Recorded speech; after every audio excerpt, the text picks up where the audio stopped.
اس کا چہرہ بہت سادہ اور معصوم سا تھا، باپ کی طرح تیکھا اور روبدار نہ تھا۔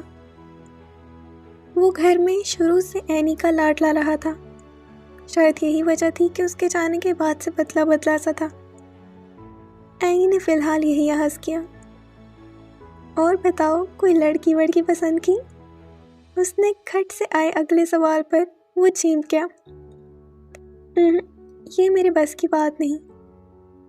اس نے گلابی نہ پڑھنے کی ناکام کوشش کرتے ہوئے دائیں بائیں نفی میں سر ہلایا۔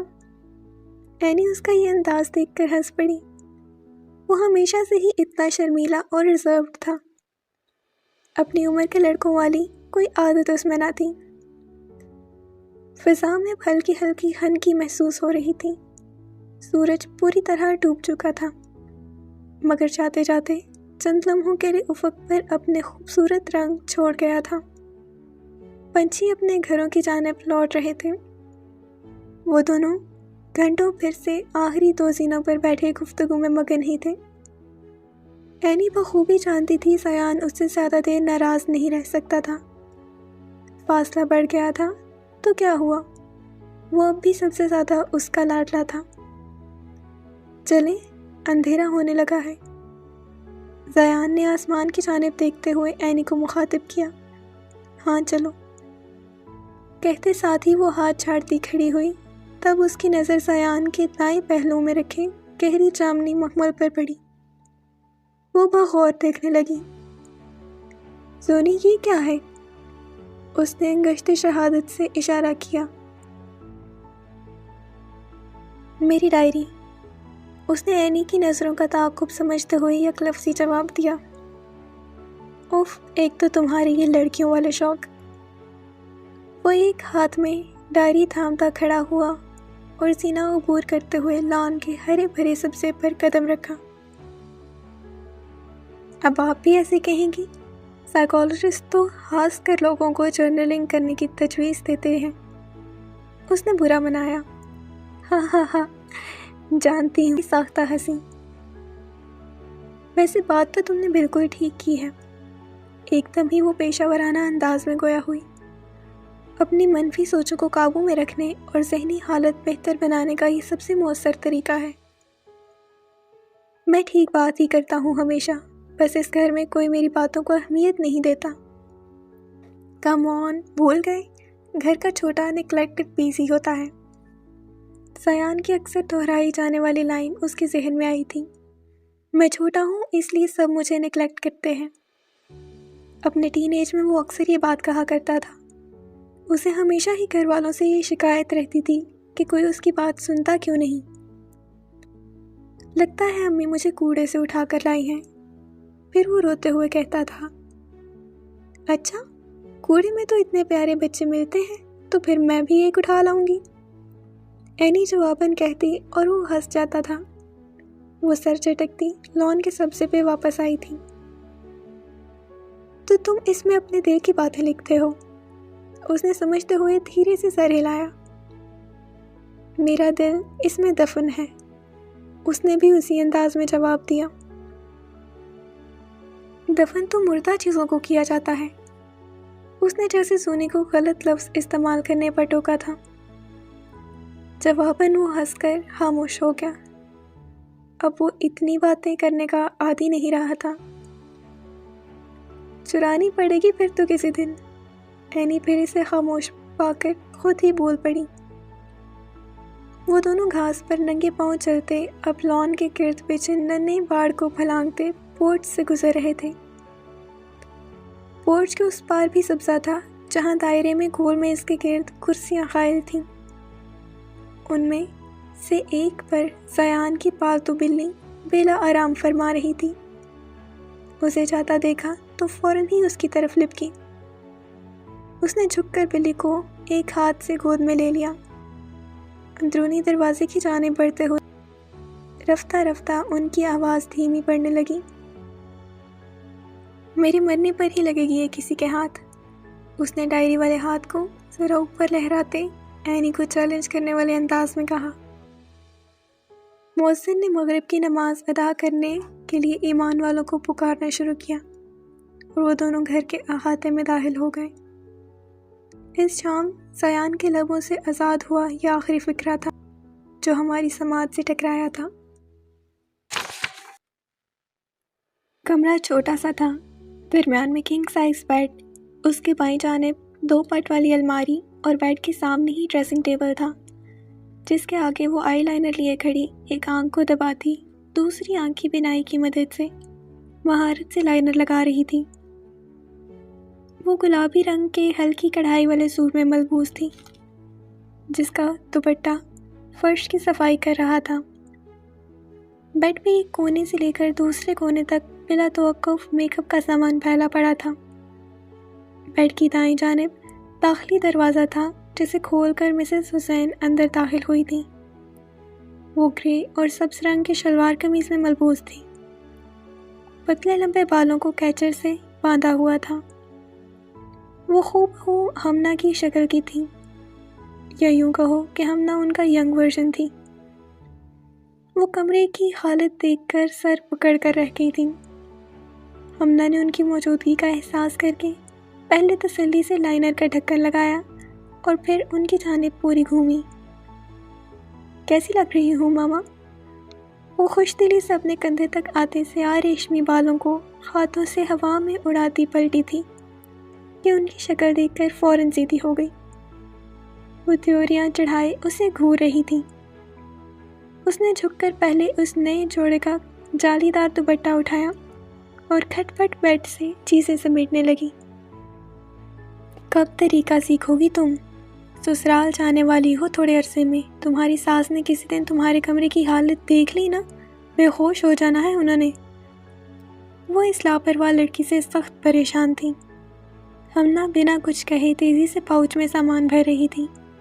جیسے جیسے سسرال جانے کے دن قریب آتے جا رہے تھے ویسے ویسے نصیحتوں کا ٹوکرا اس کے سر پر انڈیلا جا رہا تھا۔ اس نے میک اپ پاؤچ کی زپ لگا کر اسے الماری سے ٹھونسا اور پھر ان کی جانب گھومی۔ وہ سینے پہ ہاتھ باندھے کھڑی تھی۔ انہوں نے نظروں کا زاویہ واش روم کے کھلے دروازے کی طرف گھمایا تو وہ اوہ کرتی دروازے کی جانب لپکی اور ٹھا سے دروازہ بند کیا۔ پھر خود ہی کمرے کے گرد نظر گھمائی، خود تسلی کر کے بھی اس نے امی سے پروانگی چاہی۔ اب ٹھیک ہے؟ تھکاوٹ کے مارے اس نے گہری سانس لی۔ انہوں نے دھیرے سے سر اس بات میں ہلایا۔ تو پھر بتائیں کیسی لگ رہی ہوں؟ وہ پھر سے پرجوش ہوئی۔ انہوں نے اوپر سے نیچے تک اسے دیکھا، پھر مسکراہٹ دبائے بولا، انسان۔ اس سے منہ بسورے پیر پٹکا۔ اس کی 1 گھنٹے کی محنت پر امی نے پانی انڈیل دیا تھا۔ وہ اس کی شکل دیکھ کر ہنسی تھی۔ چلو اب بابا کب سے ویٹ کر رہے ہیں؟ کہتے ساتھ ہی وہ فوراً پلٹی، ہمنا بھی ان کے پیچھے ہو لی۔ تو پھر میں کمرہ آ کر سمیٹ لیتی نا۔ انہوں نے پلٹ کر اسے گھورا تو اس نے بے اختیار لبوں پہ انگلی رکھ دی۔ پھر وہ کمرے کا دروازہ عبور کر گئی۔ میں تو اس لیے کہہ رہی تھی کہ انتظار کروانا اچھی بات نہیں ہوتی نا، ڈرا دیتی ہیں بس بچی کو۔ اس نے بڑبڑاتے ہوئے اپنے پیچھے کمرے کا دروازہ قفل کیا۔ اس گلابی رنگ اور ہلکے میک اپ سے سجے چہرے میں آج وہ مزید پرکشش لگ رہی تھی۔ دور اس شہر میں واقع بہاری ہاؤس کے مکین ان کا ڈنر پر انتظار کر رہے تھے۔ اینی ہاتھ میں مرغولے اڑاتا چکن منچورین کا گرم گرم پیالہ لیے ڈائننگ ہال میں داخل ہوئی۔ کھلے منہ والا خوبصورت سا سفید چینی پیالہ اس نے احتیاط سے میز پہ سجی دوسری تمام ڈشز کے وسط میں رکھا، پہ نظر گھما کر ہر چیز کا جائزہ لیا۔ فرائیڈ رائس، اف یہ لڑکا امانت اللہ! اس نے وہیں کھڑے کھڑے امانت کو آواز لگائی جو اس کے ساتھ ہی کچن سے چاولوں سے بھری ڈش لے کر نکلا تھا۔ آ گیا باجی؟ امانت نے بھی اسی کے انداز میں آواز بلند کر کے جواب دیا تھا، حالانکہ وہ دروازے کی اوٹ میں ہی تھا۔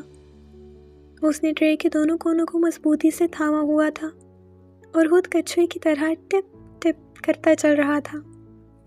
نگاہیں جھکی تھیں اور اس کی توجہ مکمل ٹرے پر مرکوز تھی۔ اینی نے فوراً ہی اس کے ہاتھ سے ٹرے لے کر ٹیبل پر خالی جگہ میں رکھ دی، کہیں گرا ہی نہ دے وہ پلٹی تو امانت معصومیت سے اپنی گلابی پڑتی دودھیا ہتھیلیوں میں پھونک مار رہا تھا۔ اسے دیکھ کر سیدھا ہو گیا۔ اور کوئی کام باجی؟ اس نے متی انداز میں پوچھا۔ نہیں، جاؤ تم۔ اینی نے مسکراتے ہوئے نفی میں سر ہلایا تو وہ فوراً ہی دروازے کے پیچھے غائب ہو گیا۔ کہیں باجی سچ میں ہی کام نہ بول دیں۔ یہ کم عمر پٹھان بچہ ان کے گیٹ کیپر خان بابا کا چھوٹا بیٹا تھا۔ اینی نے آسٹریلیا جانے سے قبل آخری بار جب اسے دیکھا تھا تب یہ 4 سال کا تھا۔ آج 6 سال بعد خاصا بڑا نظر آنے لگا تھا۔ اس نے نگاہیں اٹھا کر جہاں تک بصارت ساتھ دیتی تھی وہاں تک نظر دوڑائی۔ بخاری ہاؤس ویسا نہیں رہا تھا جیسا وہ چھوڑ کر گئی تھی۔ اس نے سر جھٹکا۔ باہر کارپورٹ سے آوازیں آ رہی تھیں۔ لگتا ہے مہمان آ گئے۔ اس نے اپنے دونوں شانوں پہ سٹائل سے پھیلے بالوں کو انگلیوں کی مدد سے درست کیا۔ گلے میں پھندا کیے دوپٹے کو ذرا سا ڈھیلا کرتے ایک نظر پھر ڈائننگ ٹیبل پر ڈالی۔ یہ استقبالیہ ڈنر آج اس کی طرف سے تھا اور وہ اس بات کو یقینی بنا رہی تھی کہ کوئی کمی نہ رہ جائے۔ آج وہ ہمنا سے ظاہری طور پر پہلی دفعہ ملنے والی تھی، اس لیے بے حد خوش تھی۔ ڈنر کے بعد وہ لوگ لان میں بیٹھے خوش گپیوں میں مگن تھے۔ کار پورچ کے دائیں بائیں دونوں اطراف لان کا سبزہ تھا۔ ایسے کے درمیان میں چھوٹا مگر چوڑا سا ڈرائیو وے بنا تھا۔ بائیں طرف والے سبزے پہ ننھے ننھے سے پودے اور کیاریاں لگی تھیں جن میں راج کرتی رات کی رانی پورے رقبے کو اپنے سحر سے مہکا اٹھی تھی۔ درمیان میں تھوڑے تھوڑے فاصلے سے 2 نارنجی رنگ کی بینچز نصب تھیں جیسے عموماً سرکاری پارکس میں ہوا کرتی ہیں۔ اسی حصے میں آگے جا کر گھر کا وہ پچھلا حصہ تھا جہاں بالائی منزل کو جاتی سیڑھیاں واقع تھیں۔ اسی کی ہم عمر ہونا تم؟ اس نے بہت اپنائیت سے کہا تھا۔ جی آپ بھی، ہمنا نے معصومیت سے جواب دیا۔ اور جہاں اکثر زیان بیٹھا ڈوبتے سورج کی خوبصورتی اپنی آنکھوں کے چشموں میں جذب کیا کرتا تھا۔ دائیں طرف والے سبزے میں بیٹھک بنائی گئی تھی اور وہ لوگ اسی احاطے میں گول میز کے گرد محفل جمائے بیٹھے تھے۔ بخاری ہاؤس کی 4 مکین، فخر کی منگیتر اور ساس سسر، ایسے کہ داؤد صاحب کے دائیں جانب فخر بیٹھا تھا، اس کے پہلو میں حسین صاحب، ان کی مسز، ہمنا، اینی اور پھر ناہید بیگم۔ زیان کے ایگزامز چل رہے تھے، وہ شام سے ہی کسی دوست کے گھر پڑھائی کرنے گیا تھا۔ ویسے بہت تکلف کر دیا آپ لوگوں نے۔ کافی دیر بعد جب حسین اور داؤد صاحب کی گفتگو تھمی تو مسز سائمہ تکلفانہ انداز میں ایک بار پھر گویا ہوئیں۔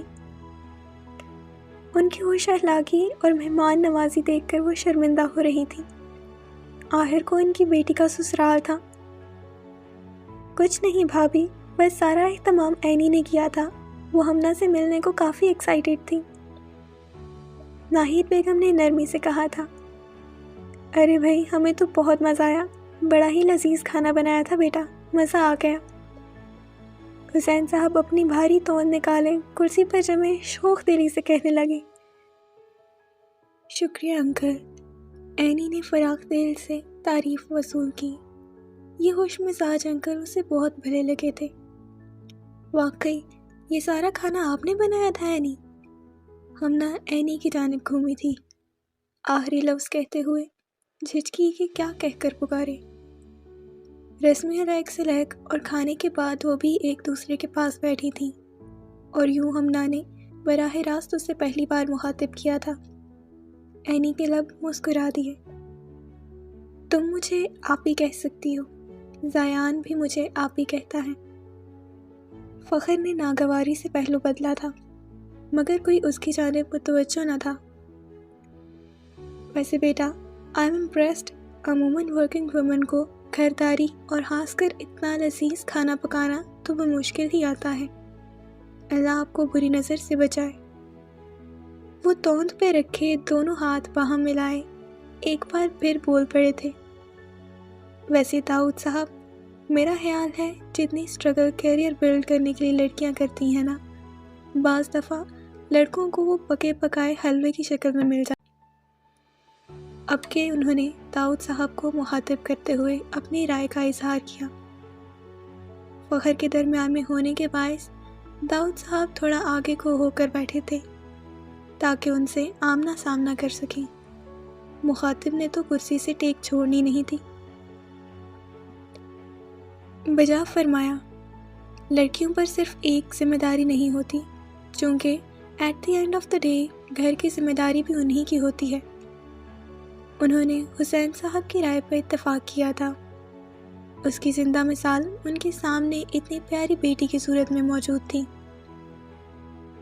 لیکن انکل، فخر نے اختلاف کیا، میرا خیال ہے کہ فائنانس کی جس حد تک ذمہ داری مردوں پہ ہوتی ہے، عورتوں پہ نہیں ہوتی، اور نہ ہی ان پہ ڈالی جاتی ہے۔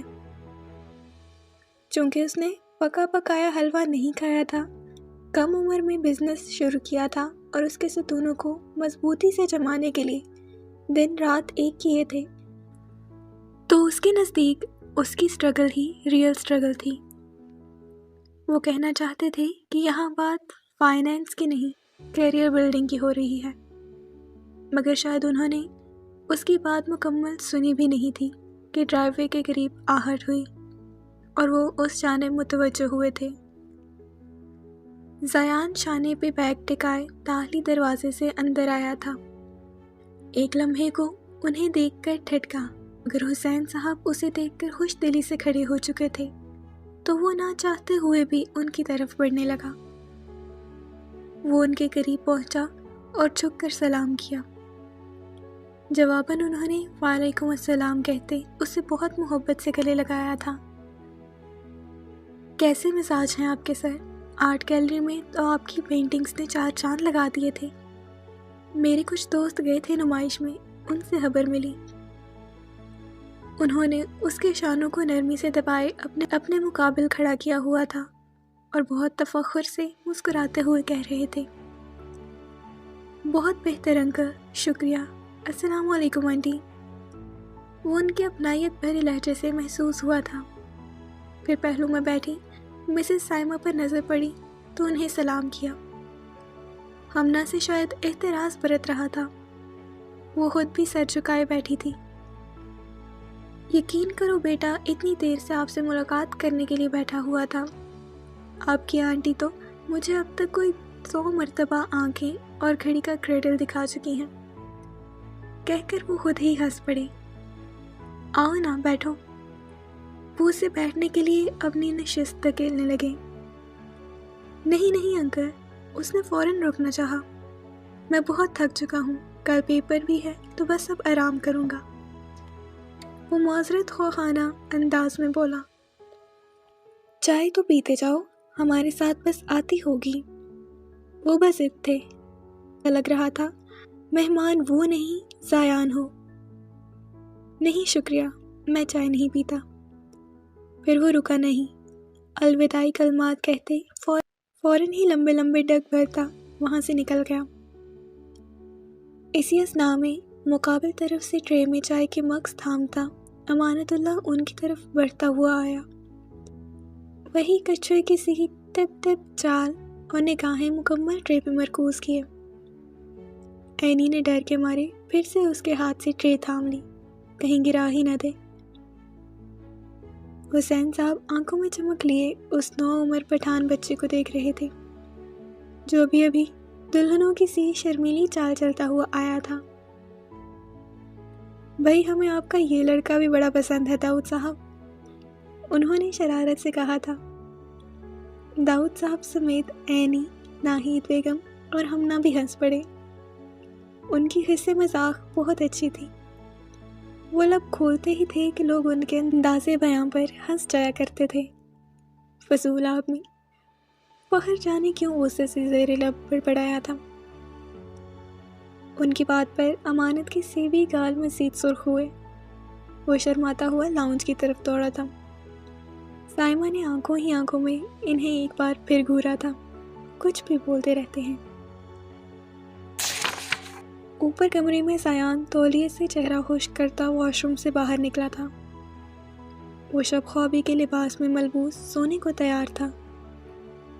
اس نے ایک نگاہ اطراف میں دوڑائی تھی۔ دیواروں پر چاروں طرف پینٹ کیے گئے فریمز نصب تھے جو کہ اس کے خود کی تخلیق کرتا تھے۔ دائیں طرف بک ریک کے پاس والے فریم کے گلاس کی چمکتی سطح پر ہلکا سا کریک کمرے کی نیمواں روشنی میں نمایاں تھا۔ اس نے گہری سانس بھری اور کھڑکی کے پردے بند کرنے کے لیے بڑھا۔ نیچے لان میں لگی 2 بینچوں میں سے ایک پہ وہ دونوں بیٹھے تھے۔ لوگ تو کرکٹ سے بھی تیز اپنا رنگ بدل جاتے ہیں استاد، بڑبڑاتے ہوئے اس نے دونوں ہاتھوں سے دراز قد پردوں کو زور سے کھینچتے ہوئے آپس میں مس کیا تو تکلیف دہ منظر غائب ہو گیا۔ کبھی سست پڑتی تو کبھی تیزی پکڑتی، وقت کی گاڑی بالآخر اس منزل پر آ ٹھہری جہاں فخر کی شادی کی شہنائی بجنی تھی۔ بخاری ہاؤس اس شام روشنیوں سے ایسے چکمگا اٹھا تھا کہ سیاہ افق پر چمکتے ننھے تاروں کی چمک بھی اس کے آگے ماند پڑنے لگی تھی۔ بیرونی دروازے کے اس پار قطار میں بہت سی شاندار گاڑیاں کھڑی تھیں۔ گھر کے اندر مہمانوں کا ہجوم اور لاؤڈ اسپیکر پہ بجتے موسیقی کے بے ہنگم شور نے پورے علاقے کو پر رونق کیا ہوا تھا۔ اینی ہلکی کامدار سوبر سی ڈیزائنر جوڑے میں مہمانوں کے درمیان سے گزرتی متلاشی نگاہیں دوڑا رہی تھی۔ اس کے ایک کان میں جھمکا تھا اور دوسرا ہاتھ میں، جیسے وہ تیار ہوئی باہر نکل آئی ہو۔ تم تیار کیوں نہیں ہوئی اب تک؟ ناہید بیگم کسی سے مصافحہ کر رہی تھی۔ اسے ایسے دیکھا تو انہیں ایکسکیوز کرتی اس کی طرف آئی۔ امی آلیان کہاں ہے؟ کب سے ویٹ کر رہی ہوں، 2 منٹ کا بول کر نکلے تھے۔ وہ گردن ترچھی کیے دوسرے کان میں جھمکا اڑستی اونچی آواز میں بولی تھی۔ تیز والیوم کے باعث ناہید بیگم بمشکل سن پائیں۔ کیا کام ہے آلیان کا؟ تم تیار تو ہو پہلے جا کر؟ وہ اس پہ بگڑی تھی۔ اتنے رشتہ داروں کے سامنے ایسے ہی نکل کر آ گئی، حد ہوتی ہے۔ آئی لائنر لگانا ہے نا امی، بھیجیں آلیان کو جلدی۔ وہ بھی چنچلائی تھی، کان میں جھمکا بھی گھس کر نہیں دے رہا تھا۔ وہ کمرے کی طرف بڑھ گئی۔ اس ہلا گلا شور اور بھاگ دوڑ کے درمیان ہی فخر کسی رشتہ دار خاتون سے ہنسی مذاق کرنے میں مگن تھا۔